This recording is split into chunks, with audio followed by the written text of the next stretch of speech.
Doctor Baba Saheb Ambedkar open university.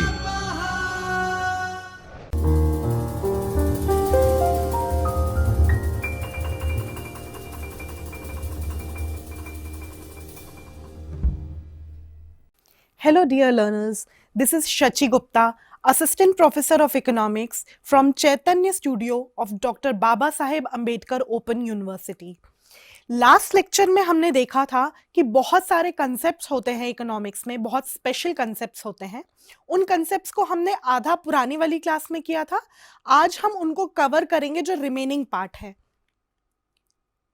इस session का outcome हम पहले भी डिस्कस कर चुके हैं कि ये हमें अंडरस्टैंड करने में और डिस्क्राइब करने में मदद करेगा कि कौन से स्पेशल कंसेप्ट्स कब और कहां यूज करने हैं। ये बैकग्राउंड हम पहले डिस्कस कर चुके थे। कैपिटल हमने डिस्कस किया था, वेल्थ किया था, ल्यूरिकेटिव किया था, सर्विस किया था, प्रोडक्ट किया था, डिमांड किया था और सप्लाई किया था। यहां तक हमारा हो चुका था। आज मैं आप लोगों के साथ क्वांटिटी डिस्कस करूंगी, वैल्यू, प्राइस, मार्केट और नेशनल इनकम, ये सारे कंसेप्ट्स एक एक करके हम देखेंगे। Starting with quantity. क्वांटिटी है क्या, पहले ये देखते हैं। Quantity is an amount that you can measure और काउंट। ऐसी चीज जिसको हम मेजर कर सकते हैं। अब अगर मेजर कर सकते हैं तो हम उसको मोर देन, लेस देन भी बोल सकते हैं। अगर मैं बात करूं किसी भी चीज को मेजर करने की नंबर में या काउंट में, तो वो हमें क्या बताएगा, वो क्वांटिटी बताएगा। इसको हम more than, less than, equal to, इन सब में देख सकते हैं। Example, quantity demanded, quantity supplied, कितनी हमने क्वांटिटी डिमांड की है और कितनी क्वांटिटी सप्लाई हुई है, ये सब किस में आएगा, हमारे क्वांटिटी के कंसेप्ट में। Now what is value. अगर मैं वैल्यू की बात करूं तो वैल्यू हमारी क्वांटिटी और प्राइस दोनों से आता है। यहां पे क्वांटिटी का मतलब हमने देखा था कि कोई भी नंबर हो सकता है, तो प्राइस को भी मैंने एक क्वांटिटी मान लिया क्योंकि वो भी एक नंबर था। मगर वैल्यू अगर हम बात करें तो एक चॉकलेट आई मेरी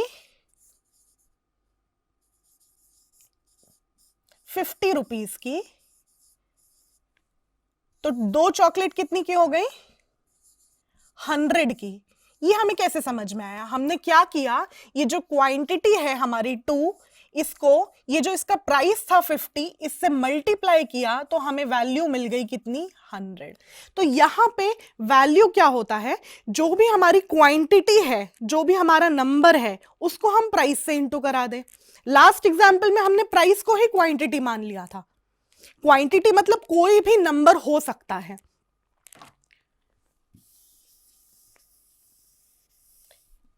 यहां पे हमने एग्जाम्पल लिया है, value of 200 kgs of wheat at ₹10 पर kg इज 2000। यहां पे आपकी क्वांटिटी 200 है और प्राइस 10 है, तो आपकी वैल्यू कितनी हो गई, 2000। उसी तरीके से अगर मैं बोलूं कि अगर ये क्वांटिटी 300 हो गई kgs और अगर प्राइस आपका 10 है, तो यहां वैल्यू कितनी हो जाएगी, ₹3000। ये बहुत ही बेसिक कंसेप्ट्स हैं इकोनॉमिक्स के, जिनको हम डिस्कस कर रहे हैं यहां पे। अब वैल्यू के बाद आता है प्राइस। जैसे कि हम पहले ही देख चुके हैं, क्वांटिटी क्या थी हमारी, एक नंबर, कोई भी नंबर हो सकता है, वो प्राइस का नंबर हो सकता है, किसी क्वांटिटी के डिमांड का नंबर हो सकता है, किसी सप्लाई का नंबर हो सकता है। मगर यहां हम अज्यूम कर रहे हैं कि क्वांटिटी मतलब यहां पे उस चीज का नंबर जो कि हम डिमांड कर रहे हैं या जो कि हम सप्लाई कर रहे हैं। प्राइस क्या है, a price is the amount of money that a buyer gives to a seller in exchange for a good or service। Price मतलब जब हम एक बायर हैं और हम गुड्स के एक्सचेंज के लिए किसी को कुछ पे कर रहे हैं, तो वो पेमेंट क्या है, वो प्राइस है। जैसे कि सेलिंग प्राइस, परचेज प्राइस। जो सेलर है वो हमें जितने में बेच रहा है वो उसका सेलिंग प्राइस है, हम जितने में खरीद रहे हैं वो हमारा परचेज प्राइस है। Moving towards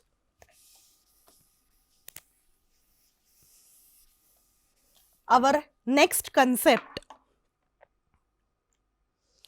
I would like to introduce you with the term market. Market क्या होता है?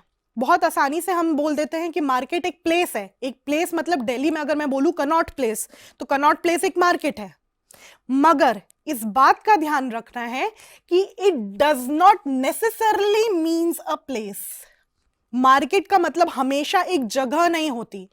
मार्केट का मतलब होता है जहां पे बायर और सेलर्स मिलते हैं. किस लिए?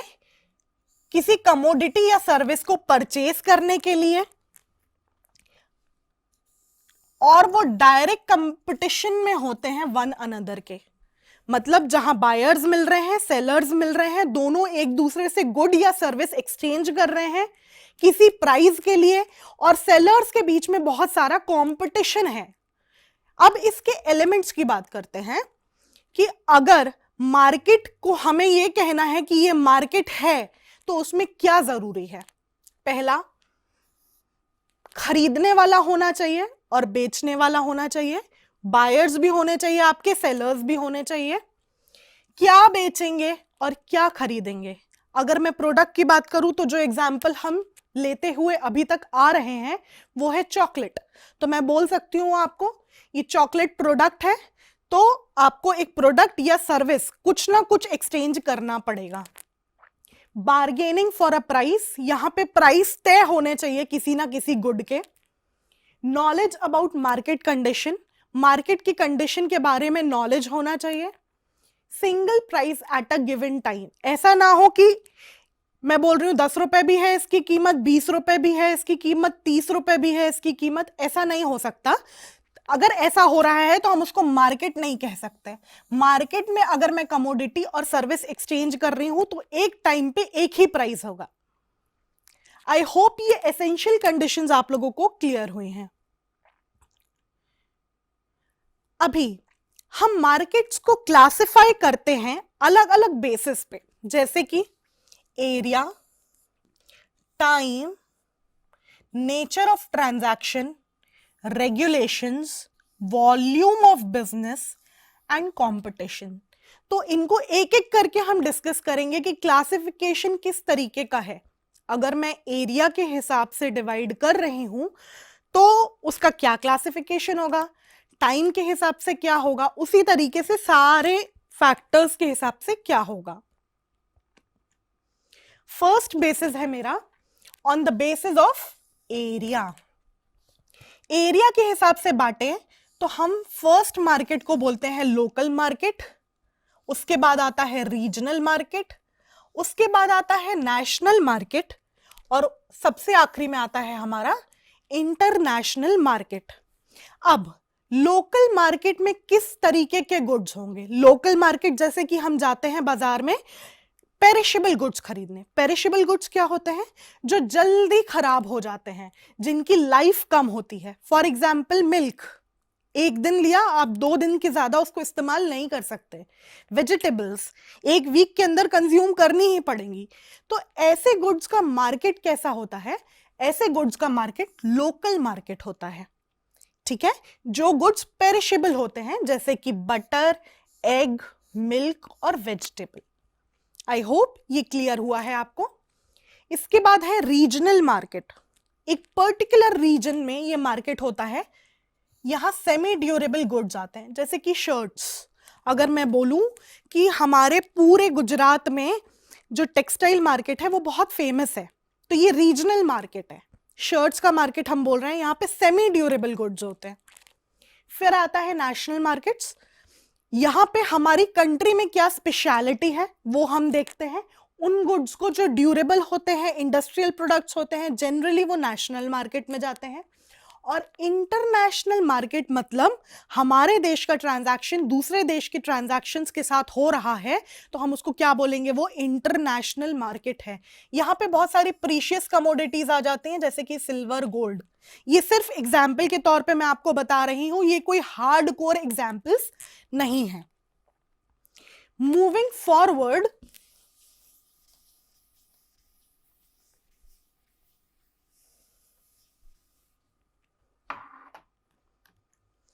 अब हम देखेंगे कि मार्केट को टाइम के अकॉर्डिंगली कैसे डिवाइड किया जाता है। अगर मैं टाइम के अकॉर्डिंग डिवाइड करने की बात कहूं तो मार्केट को वेरी शॉर्ट पीरियड और लॉन्ग पीरियड में डिवाइड किया जाता है। हम सभी जानते हैं कि फैक्टर्स ऑफ प्रोडक्शन 4 तरीके के होते हैं। पहला है लैंड, फिर है लेबर, फिर है कैपिटल और फिर है एंटरप्रेन्योर। इन फैक्टर्स के रिटर्न में हमें क्या मिलता है? लैंड को क्या मिलता है? रेंट। लेबर को क्या मिलता है? वेजेस। कैपिटल को क्या मिलता है? इंटरेस्ट। और एंटरप्रेन्योर को मिलता है प्रॉफिट। अब ये जो हमारे फैक्टर्स थे ना, 4 factors of production, land, labour, capital और एंटरप्रेन्योर, इन फैक्टर्स की अगर हम बात करें तो जब भी ये चारों फैक्टर्स फिक्स्ड रहे, for example very short period, 1 दिन का समय है आपके पास। अब 1 दिन में आपको नई फैक्ट्री खड़ी करनी है और वेरी शॉर्ट पीरियड मतलब सिर्फ 1 दिन का टाइम है। क्या आप लैंड खरीद सकते हैं? नहीं, ये फैक्टर फिक्स्ड हो गया आपका, ये वेरिएबल नहीं है। लेबर अरेंज कर सकते हैं? फैक्ट्री लगाने के लिए सारे लेबर एक बार में आ जाएं 1 दिन में? पॉसिबल नहीं है। कैपिटल सबसे इंपॉर्टेंट रिसोर्स, पैसा आ जाएगा? बिल्कुल नहीं। एंटरप्रेन्योर रेडी रहेगा? बिल्कुल नहीं। मैनेजमेंट रेडी रहेगा? बिल्कुल नहीं। तो मैं यहां कह सकती हूं कि वेरी शॉर्ट पीरियड में सारे फैक्टर्स कैसे हैं? फिक्स्ड हैं, कोई भी चेंज नहीं हो सकता। ये बात क्लियर है? Moving to the short period market. अभी शॉर्ट पीरियड मार्केट क्या होता है? वो वेरी शॉर्ट से थोड़ा बड़ा होता है। फॉर एग्जाम्पल मैं आपको बोल रही हूं कि आपके पास 1 महीने का टाइम है। ये वेरी शॉर्ट में आपके पास 1 डे का टाइम था, यहां पे आपके पास 1 मंथ का टाइम है। अगर 1 मंथ का टाइम है तो हो सकता है उस केस में, मैं आपको फिर से फैक्टर्स ऑफ प्रोडक्शन के साथ बताती हूं, हो सकता है हम लैंड तो अरेंज ना कर पाए। लैंड तो बहुत बड़ी बात है, 1 महीने में कैसे खरीदेंगे, तो हो सकता है हम लैंड अरेंज ना कर पाए। लेबर अरेंज हो सकता है 1 महीने में, तो हां हम बोल देते हैं लेबर अरेंज हो सकता है। कैपिटल हो सकता है थोड़ा आए थोड़ा ना आए।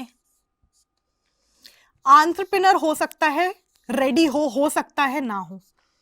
तो यहां पे शॉर्ट पीरियड मार्केट में कुछ फैक्टर्स फिक्स्ड रहते हैं, कुछ वेरिएबल रहते हैं। मतलब कुछ को चेंज किया जा सकता है और कुछ को चेंज नहीं किया जा सकता।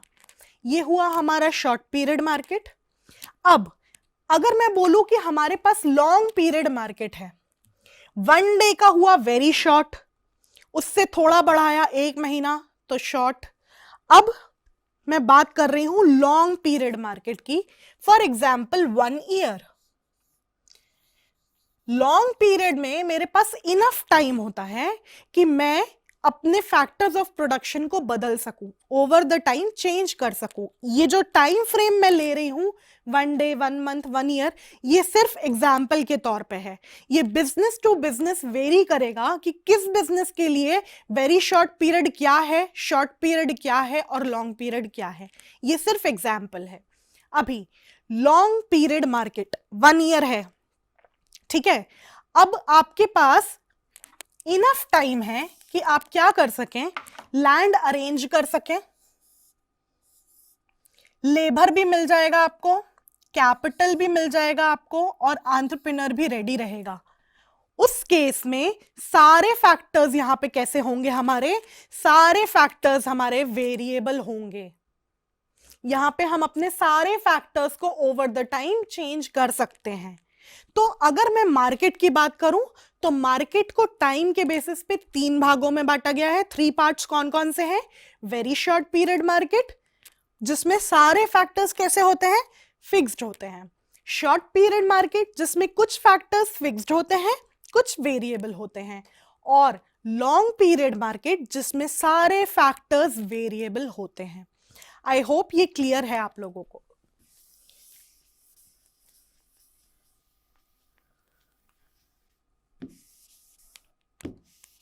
Moving towards the next slide, हम डिस्कस करेंगे on the basis of nature of transactions. हम मार्केट को नेचर ऑफ ट्रांजैक्शन के हिसाब से कैसे डिवाइड करते हैं वो देखते हैं। एक है स्पॉट मार्केट, दूसरा है फ्यूचर मार्केट। जब मैं एक गुड या सर्विस को फिजिकली ऑन द स्पॉट खरीदती हूं या बेचती हूं तो वो कहलाएगा स्पॉट मार्केट। फ्यूचर मार्केट मतलब मैंने तय किया कि आपको 2 महीने बाद ये गुड डिलीवर करके दूंगी। फॉर एग्जाम्पल, मैं एक फार्मर हूं, मैंने आपको बोला कि मेरी फसल, ये जो गेहूं उग रहा है, जो वीट प्रोड्यूस हो रहा है मेरे फार्म में, लैंड में, वो मैं आपको 2 महीने बाद डिलीवर करके दूंगी। तो वो हुआ फ्यूचर मार्केट। जहां पे फ्यूचर की डेट में ट्रांजैक्शन हो रहा है वो है मेरा फ्यूचर मार्केट, और जहां पे physically on the spot transaction हो रहा है वो है मेरा spot market. Moving forward, on the basis of regulation, अगर मैं रेगुलेशन की बात करूं तो मार्केट को हम 2 पार्ट्स में अगेन डिवाइड कर सकते हैं। एक है रेगुलेटेड मार्केट, दूसरा है अनरेगुलेटेड मार्केट। अब रेगुलेटेड मार्केट क्या है? Transactions are regulated by government. Stock market, जो ट्रांजैक्शंस यहां पे रेगुलेटेड मार्केट में होते हैं वो ट्रांजैक्शंस को गवर्नमेंट क्या करती है? रेगुलेट करती है। फॉर एग्जाम्पल, स्टॉक मार्केट में होने वाले जो भी ट्रांजैक्शंस हैं उसको सेबी क्या करती है? कंट्रोल करती है। सेबी एक गवर्नमेंट इंस्टीट्यूशन है, ठीक है, एक इंडिपेंडेंट इंस्टीट्यूशन गवर्नमेंट द्वारा बनाया गया है, जो कि क्या मॉनिटर करेगा कि स्टॉक मार्केट में क्या चेंजेस हो रहे हैं, वो फेयर है कि अनफेयर है, वो सारी चीजें कौन डिसाइड करता है? सेबी। तो गवर्नमेंट का कंट्रोल आया यहां पे, तो ये रेगुलेटेड मार्केट हो गया। अब अनरेगुलेटेड मार्केट को हम फ्री मार्केट बोलते हैं, जहां पे गवर्नमेंट का कोई रिस्ट्रिक्शन नहीं होता ट्रांजैक्शंस में, वो उस मार्केट को हम क्या बोल देंगे? वो फ्री मार्केट है। Now moving towards our next slide, market को अगेन डिवाइड किया है on the basis of volume of business. Volume of business मतलब मेरा स्केल क्या है बिजनेस का, मैं कितना ज्यादा और कितना कम अपने गुड्स को बेच रही हूं। फॉर एग्जाम्पल, अगर मैं होलसेल डीलर हूं, होलसेल डीलर क्या करता है? Commodities are bought and sold in bulk और लार्ज क्वांटिटीज। यहां पे जो भी कमोडिटीज खरीदी और बेची जाती हैं वो हमेशा लार्ज क्वांटिटी में होती हैं। हमेशा अगर आप जाएंगे कभी होलसेलर के पास तो वो आपको गुड्स डिलीवर करने के लिए डिनाई कर देगा, मना कर देगा। वो बोलेगा हम एक सिंगल गुड आपको नहीं देते। क्यों? क्योंकि वो होलसेल है। होलसेल मतलब इकट्ठा, वो आपको एक डीलर को सेल करके देगा, आपको वो सिंगल कमोडिटी नहीं देगा। रिटेल मार्केट में क्या होते हैं? गुड्स कैसे होते हैं? Bought and sold in small quantities for ultimate consumer. यहां पे डीलर को दिए जाते हैं गुड्स। जो हमारा होलसेल मार्केट है यहां पे डीलर को दिए जाते हैं, या हम कह सकते हैं रिटेलर को दिए जा सकते हैं। जो भी गुड्स बेचे जाते हैं वो किसको बेचे जाते हैं? रिटेलर को, शॉप ओनर को। वो शॉप ओनर फाइनल कस्टमर को गुड्स बेचता है। जबकि रिटेल मार्केट में डायरेक्ट कंज्यूमर को जो गुड्स बेचे जाते हैं वो रिटेल मार्केट होते हैं। ये बात क्लियर है? आई होप ये आप लोगों को क्लियर हुआ हो।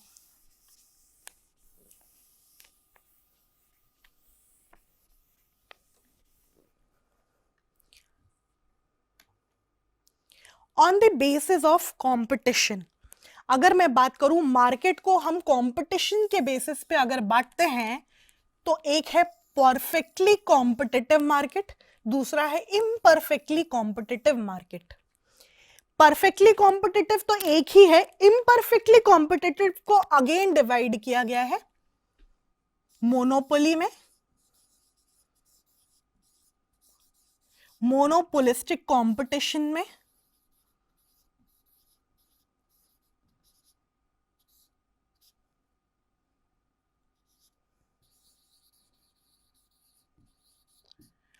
और ओलिगोपोली में।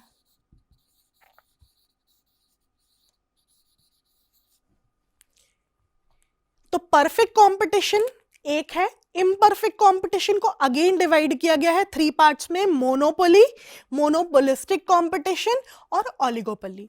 अब इसके फीचर्स देखते हैं।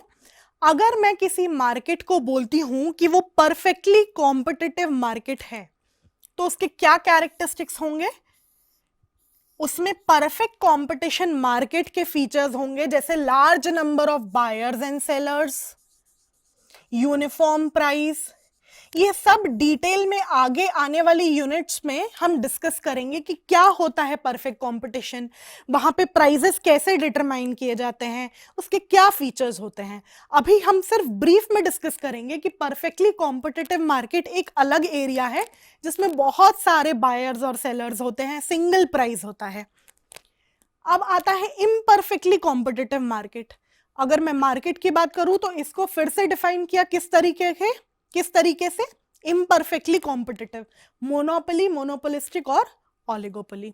आई होप ये क्लियर है आप लोगों को।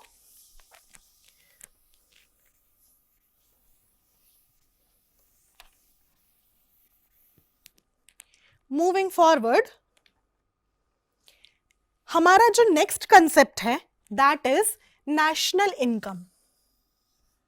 ये बहुत ही नोन और यूजफुल कंसेप्ट है। पहले इसको देखेंगे ये है क्या, फिर इसको समझेंगे।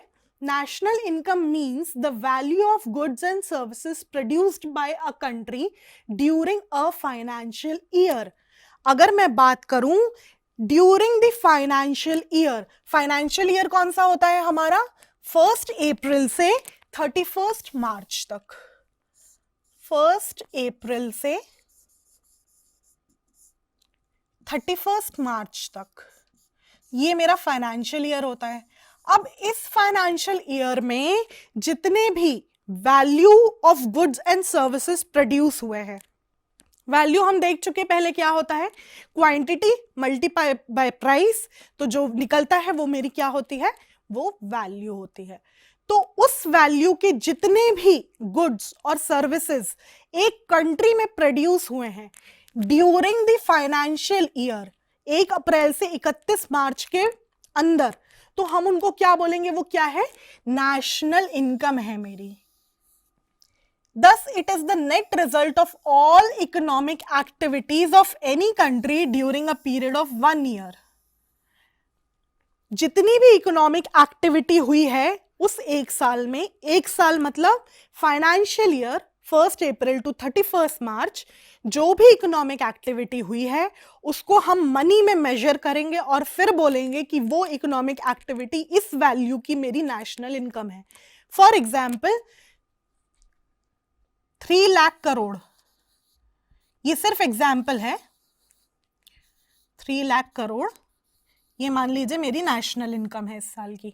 तो ये क्या है, ये इकोनॉमिक एक्टिविटी की वैल्यू है जो इकोनॉमिक एक्टिविटी 1 अप्रैल से 31 मार्च के बीच में परफॉर्म हुई है और इसको हम मनी के टर्म्स में निकाल रहे हैं।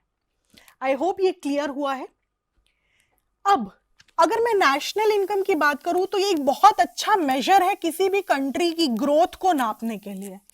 अगर मैं किसी कंट्री की ग्रोथ को मेजर कर रही हूं तो मैं उसकी नेशनल इनकम के बेसिस पे उसको जज कर सकती हूं या उसको बोल सकती हूं कि वो कैसी इकोनॉमी है, डेवलप्ड है या अनडेवलप्ड है, ये डेवलपिंग है।